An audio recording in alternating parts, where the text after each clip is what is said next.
Israeli প্রতিরক্ষামন্ত্রীকে লেবাননের সঙ্গে উত্তেজনা এড়াতে বললেন ব্লিংকেন। লেবাননের সঙ্গে উত্তেজনা এড়াতে ইসরায়েলের প্রতি আহ্বান জানিয়েছেন মার্কিন পররাষ্ট্রমন্ত্রী অ্যান্টনি ব্লিংকেন। গতকাল সোমবার ইসরায়েলের প্রতিরক্ষামন্ত্রী ইয়োভ গ্যালান্টের সঙ্গে বৈঠককালে ব্লিংকেন এ আহ্বান জানান। গাজা থেকে ইসরায়েলি জিম্মিদের মুক্তির জন্য একটি চুক্তিতে পৌঁছানোর লক্ষ্যে এই বৈঠকে আলোচনা করেন গ্যালান্ট ব্লিংকেন।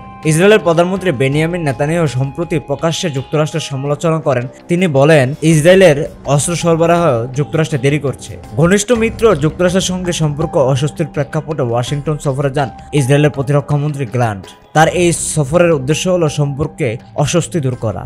মার্কিন পররাষ্ট্র দপ্তরের মুখপাত্র ম্যাথু মিলার বলেন, ব্লিংকেন ও গ্যালান্টের মধ্যে 2 ঘণ্টাব্যাপী বৈঠক হয়।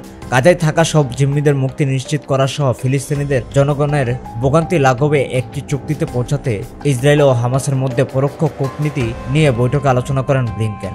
ইসরায়েল ও ইরান সমর্থিত লেবাননের সশস্ত্র গোষ্ঠী হিজবুল্লাহর মধ্যে সম্প্রতি পাল্টাপাল্টি হামলার ঘটনা বেড়ে চলছে। এই প্রেক্ষাপটে উত্তেজনা যাতে আর না বাড়ে সেজন্য ইসরায়েলের প্রতি আহ্বান জানাচ্ছে যুক্তরাষ্ট্র। হামাসের হাতে থাকা জিম্মিদের মুক্ত করার সমঝোতায় যুক্তরাষ্ট্রের পক্ষে গুরুত্বপূর্ণ ভূমিকা পালন করেছেন দেশটির কেন্দ্রীয় গোয়েন্দা সংস্থার সিআইএ প্রধান উইলিয়াম বার্নস।